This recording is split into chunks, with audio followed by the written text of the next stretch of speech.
brought to you by V-Guard. સમાચારમાં આગળ વધીએ. ગુજરાતમાં લોકસભાની ચૂંટણી માટે મતદાન પૂર્ણ થઈ ગયું છે, છતાં પણ ભરૂચમાં હજુ પણ વસાવા સામે વસાવાનો જંગ તો ચાલુ જ છે.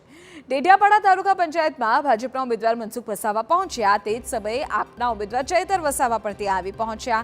ચૈતર વસાવાએ પીએસઆઈને કહ્યું કે મનસુખ વસાવા ડેડિયાપાડાના રહેવાસી પણ નથી અને હમણાં કોઈ હોદ્દો પણ નથી, તો કઈ રીતે તાલુકા પંચાયતમાં 1 કલાકથી બેઠા છે.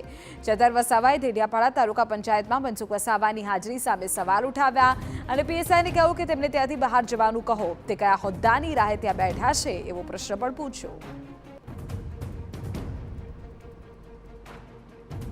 પોતે હમણાં કોઈ પદ પર નથી, બરાબર. હમણાં લોકસભાની ચૂંટણી ગઈ છે, 4 જૂને રિઝલ્ટ આવશે ત્યારે જે તે વ્યક્તિ ચૂંટાય, હું ચૂંટાય કે એ ચૂંટાય, એ પદ પર રહેશે, સાંસદમાં એ રહેશે, બરાબર.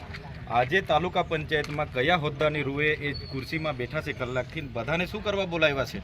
પદાધિકારી જેટલા તાલુકાના સભ્યને બોલાવ્યા છે, અમે બધા તાલુકા સભ્યને લઈ આવ્યા છે. વિરોધ પક્ષના નેતા બી છે અમારા, વિરોધ પક્ષના નેતાને બી લઈ આવ્યા છે. એમને છે ને બહાર બોલાવો અને ચોખવટ કરાવો, અહીંયા અને ટીડીઓને બી બોલાવો અને બધા ઉપરાણ આવે તમે બી બંધ કરો, એમને બહાર બોલાવો અને ચોખવટ કરી. અમે તો અહીંયા સ્થાનિક છે, આખી રાત જ અહીંયા બેસીશું. તો બીજી તરફ ચૈતર વસાવાએ નર્મદા જિલ્લાના ડીવાયએસપીને અરજી આપીને રજૂઆત કરી છે.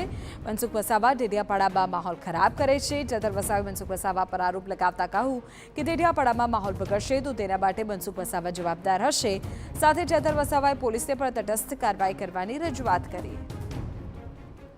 મનસુખભાઈએ પોતાની આઈડી ફેસબુક, ટ્વિટર, ઇન્સ્ટાગ્રામ પર મારા નામ જો તાલુકા વિકાસ અધિકારીને ધમકાવ્યા હોવાનો આરોપ મૂકેલો છે અને પોતે ઉશ્કેરણીજનક પોસ્ટ કરી છે કે બધા તાલુકા પંચાયત ડેડિયાપાડા પહોંચો, હું ત્યાં નીકળી ગયો છું. પોતે અહીંયા આવીને ડેડિયાપાડામાં માહોલ ગરમ કર્યો છે, ઉશ્કેર્યો છે માહોલને, બધા ભાજપના આગેવાનોને ભેગા કરીને અને ડેડિયાપાડાનો શાંતિનો માહોલ બગાડ્યો છે ગેરકાયદેસર મંડળી બનાવીને. અમે શાંતિ ઈચ્છીએ છીએ એટલે અમે કાયદો અને વ્યવસ્થા જળવાઈ રહે એ માટે પોલીસને જાણ કરી છે. Brought to you by V-Guard.